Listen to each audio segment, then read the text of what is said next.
কেউ বলছেন যে তার স্বামী ভাত খেতে বসেছিলেন, বাইরে থেকে ঘরে ঢুকে তাকে চোখের সামনে শেষ করে ফেলল। কেউ আবার বলছেন তার নাতি খেয়ে বিছানায় ঘুমাচ্ছিল, বাইরে থেকে এসে তাকে তুলে নিয়ে চলে গেছে। তাদের কি দোষ ছিল বলুন? আরেকজন মা কাঁদতে কাঁদতে বলছেন যে তার ছেলেকেও নাকি তুলে নিয়ে গেছে। পরিবারের একমাত্র রোজগেরে বলতে সেই ছিল, সঙ্গে বাড়ি ঘর সমস্ত কিছু ভাঙচুর করে দিয়েছে। কিভাবে তারা এখন দুমুঠো ভাত খাবেন সেই চিন্তায় পড়ে গিয়েছেন। এইরকমই ভয়াবহ পরিস্থিতি এখন বাংলাদেশে। এইরকমই ভয়ঙ্কর অত্যাচারের ঘটনা যা আপনাদের বলতে পারছি না। সেখানকার বাংলাদেশি হিন্দু মহিলার বুক ভাঙা কান্নার কথা শুনলে আপনার চোখেও জল আসবে। তারা কি বলছেন আপনাদেরকে শোনাবো। কেউ বলছেন তার স্বামী ভাত খেতে বসেছিলেন, কেউ বলছেন তার নাতি ঘুমোচ্ছিলেন। আসুন আপনাদেরকে শোনাই এই অবর্ণনীয় কষ্টের কথা তারা তুলে ধরেছেন। শুনুন।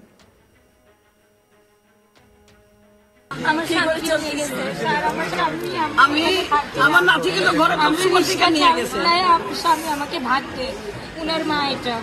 আমার শাশুড়ির বাসায় আমরা ওই দিন কষ্ট হয়েছে ভাত খাওয়ার জন্য আসি, ভাতে থেকে আমার স্বামী নিয়ে গেছে। নয়ন দাস আমার ছেলে না। আমি কি আমার নাতি ছিল না। আমার 3টা বাচ্চা নিয়ে আমি কিভাবে চলবো? আমার নাতি গরুদের তুলিয়ে নিয়ে গেছে ঘুমের টিকা। এই ভাত খাইয়ে বসে আজ ঘুম পড়ছে, ঘুমের টিকা তুলিয়ে নিয়ে গেছে।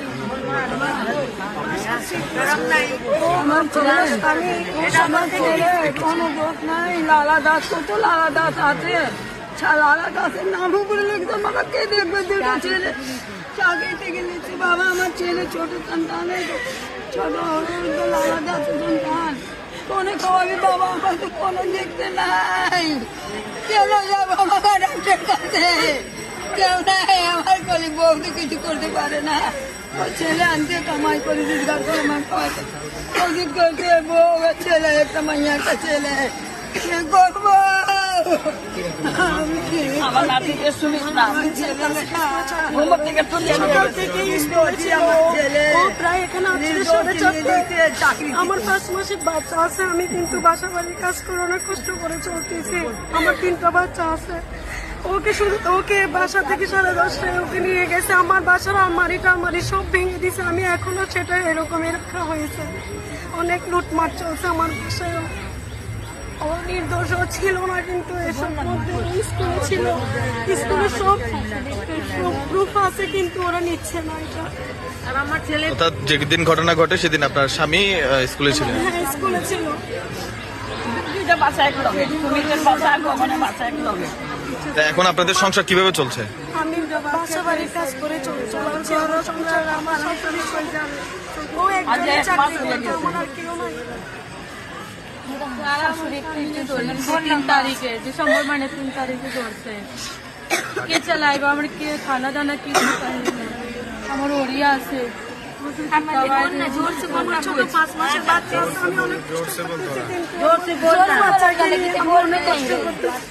বাচ্চাকে ছেড়েছিল, আমার কাজ করতে হচ্ছে এখন। আপনি কি এর আগে কখনো মানে মানুষের বাসায় গিয়ে কাজ করতেন? বাসার কাজ, কিন্তু বাবু হওয়ার পরে আর করি নাই। আমার ছেলে একজনে খাওয়ান বানায়, ও রিক্সা চালায়। ওর রিক্সা চলে আসছে ভাত খাওয়ার জন্য।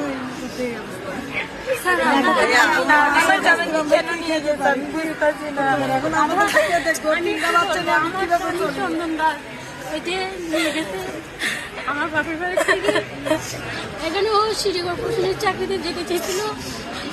ও মানে আমাদের স্বামী মন্দিরের জন্য বের হয়েছিল, ওরা বাইর হয়নি। কিন্তু মন্দির রক্ষার জন্য, মন্দিরে হামলা হবে চন্দন দাস যে আমার বাপের বাড়ি থেকে ধরে নিয়ে আসছিল ভৈরব থেকে, উনি চাকরির জন্য বের হয়েছিল। তো এখানে মানে মানুষজন বলছে যে মন্দির আমাদের ভেঙে দিতেছে। ও গেছে, কিন্তু ওনারে কে দিয়েছে এগুলা ও নিজেই জানতে পারেনি। উনি একটু পানি দিয়ে নিয়েছিল। ও এখন 1 নম্বর আসামি হয়ে গেছে। মানে ওরা আমাদেরকে দেখতে কিছু করতে দিতেছে না, ওরা আমাদেরকে শুধু ভাগায়। এখন আমরা কোথায় যাবো? আপনারাই বলেন আমরা কোথায় যাবো? আমাদেরকে দুটো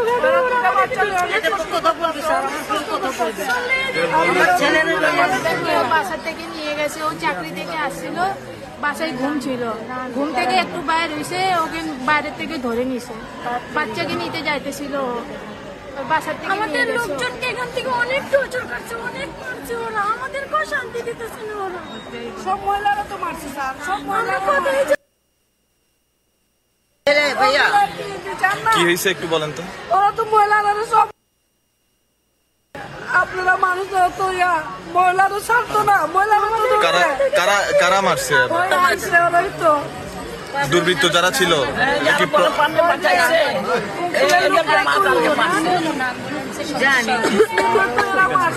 আমাদের ছেলে কাজে তুনাইছে, ও উপাস আছে মঙ্গলবার, খালি আইসে মাইয়ারে দেখতে গেছে, খালি দাঁড়াইছে, ওর একরকম কত চুলি পালাচ্ছে আজকে।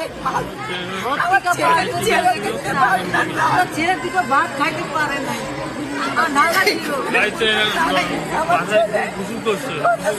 আমার ছেলে বাইরে আছে, আমি দেখতেও পারি না। আমরা সবাই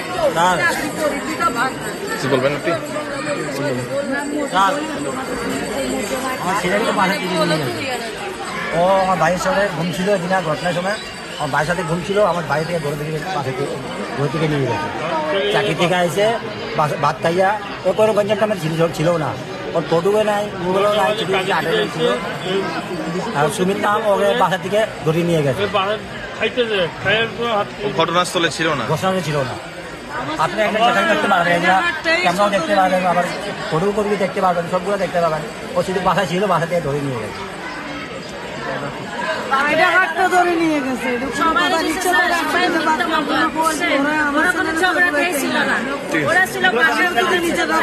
নিজেরাই করতে হবে, এরকম অবস্থা হয় তাহলে আমরা কিভাবে? আগের দিকে লাগিয়েছে বাগুনি ওয়ার্ডের থেকে, আমার ছেলে কোনো সবাই থেকে আমার ছেলে, তিনটা বাচ্চা, তার দেখেন ছোট বাচ্চা কাঁদছে। আমরা এটা সুস্থ বিচার চাই, আমাদের ছেলেরা আমাদের দোষ করে নাই, কোনো দোষ করে নাই, ওরা মামলা মিথ্যা মামলা দিয়ে আমাদেরকে শাস্তি দিতেছে, আমরা এটা সুস্থ বিচার চাই।